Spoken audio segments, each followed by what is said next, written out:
ఈరోజు నాణ్యమైన విద్యను పేదలకు అందించాలి అని మన ప్రభుత్వం నిర్ణయం తీసుకొని దాదాపుగా అన్ని నియోజకవర్గాలకు మంజూరు చేసినాం.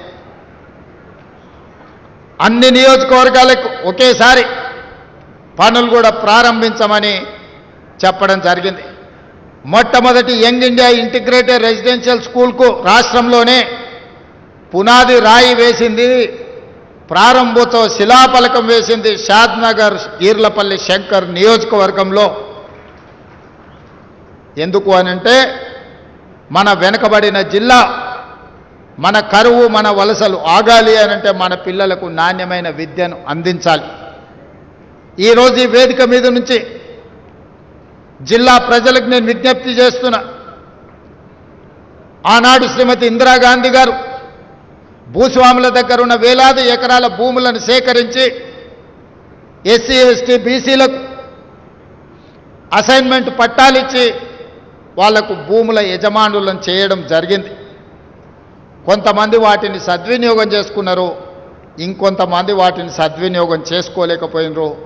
దానికి సాగునీరు అందుబాటులో లేకపోవడం కావచ్చు, లేదా వాళ్ళ ఆర్థిక పరిస్థితి దానికి అనుకూలంగా ఉండకపోవచ్చు.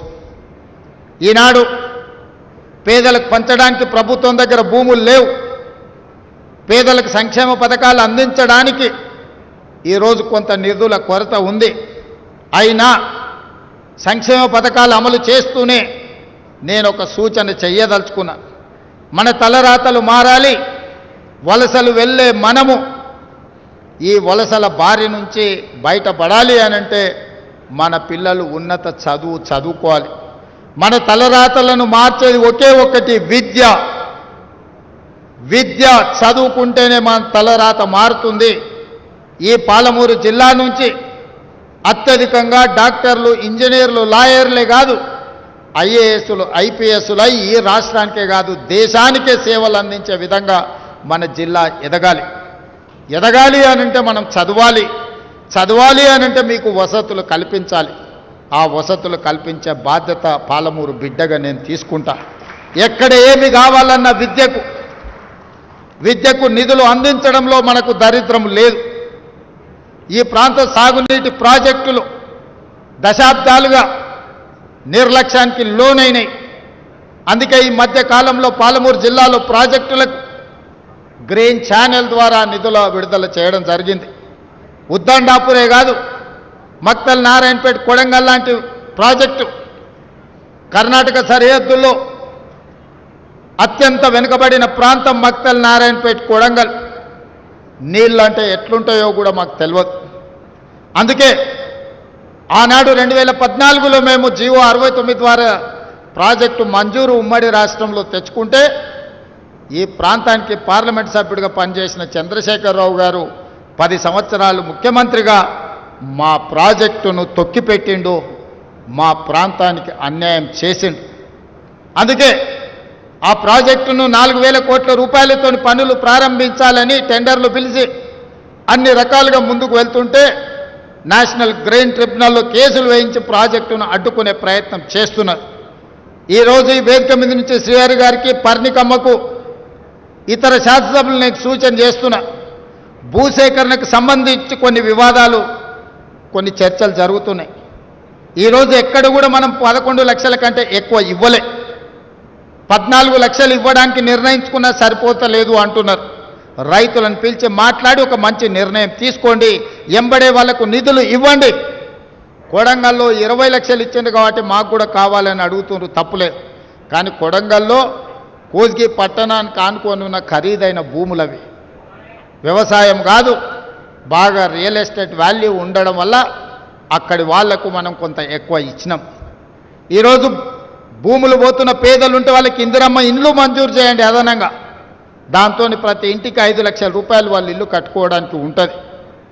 ఈరోజు మంత్రి గారు ఒక వారం 10 రోజులు సమయం కేటాయించి నష్టపోయే ప్రతి రైతును, భూమి కోల్పోయే ప్రతి రైతును పిలిచి మాట్లాడండి, వాళ్ళకి న్యాయం చేద్దాం. వాళ్ళని కలెక్టర్ గారితో అండర్టేకింగ్ ఇప్పించండి, మంచి నష్టపరిహారం ఇద్దాం. ఈరోజు మీ సోదరుడు తెలంగాణ రాష్ట్ర ముఖ్యమంత్రిగా ఉన్నాడు. మీకు నష్టం జరిగితే మాకు నష్టం జరిగినట్టే. పాలమూరు రైతాంగానికి నష్టం జరిగితే నాకు, శ్రీహరికి, పర్ణికమ్మకు అందరికీ నష్టం జరిగినట్టే. మీ నష్టాన్ని ఎట్టి పరిస్థితుల్లో మేము నష్టం జరగనివ్వం. మీకు న్యాయం చేసే బాధ్యత నాది. ఇప్పుడు కట్టుకోకపోతే, ఈ ప్రాజెక్టులను ఇప్పుడు నిర్మించుకోకపోతే, వికారాబాద్ కృష్ణా రైల్వే లైన్ ఇప్పుడు పూర్తి చేసుకోకపోతే, పాలమూరు రంగారెడ్డి ఎత్తిపోతల పథకాన్ని ఇప్పుడు పూర్తి చేసుకోకపోతే, కల్వకుర్తి లిఫ్ట్ ఇరిగేషన్ కానీ, వాయిదాలు పడ్డ సంగమండ బండను పగలగొట్టి ఆ గ్రామీణ ప్రాంతాలకు నీళ్ళు ఇవ్వకపోతే, వాయిదాలు పడుతూ వస్తున్న భీమా, నెట్టంపాడు, కోయిల్ సాగర్లో మిగులు పనులు మనం పూర్తి చేసుకోకపోతే ఇంకా ఎప్పటికీ ఎవరు చేసేవాళ్ళు రారు. నా సూచన ఒక్కటే రైతాంగానికి, నారాయణపేట, మహబూబ్ నగర్ కలెక్టర్లకు కానీ ఇతర జిల్లా కలెక్టర్లకు వెళ్ళండి, రైతుల దగ్గరికి మాట్లాడండి. వాళ్ళని మీ కార్యాలయం పిలిచడం కాదు, మీరు క్షేత్రస్థాయికి వెళ్ళండి, రైతులతో మాట్లాడండి, వాళ్ళను ఒప్పించండి, వాళ్లకు మంచి నష్టపరిహారం ఇచ్చి ఆ భూములను తీసుకుందాం. ఈరోజు నిధులకు ఇబ్బంది ఉన్నది, అయినా మన జిల్లా మీద ప్రత్యేకమైన దృష్టి పెట్టి నిధులను ఇస్తున్నాం. మీడియా మిత్రులకు కూడా నా సూచన, చిన్న చిన్న వార్తలు, కొంతమంది తప్పుడు వార్తలు, లేకపోతే కొన్ని రాజకీయ పార్టీలు అడ్డుకోవాలని చేస్తున్న ప్రయత్నాలను మీరు ప్రజలకు కళ్ళకు కట్టినట్టుగా చూపించండి. అవకాశం పోతే మళ్ళీ రాదు.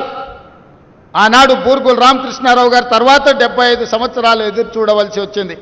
ఈ 75 సంవత్సరాలలో ఈ జిల్లాలో ఒక్క ప్రాజెక్ట్ అన్న పూర్తయిందా మీరు ఆలోచన చేయండి.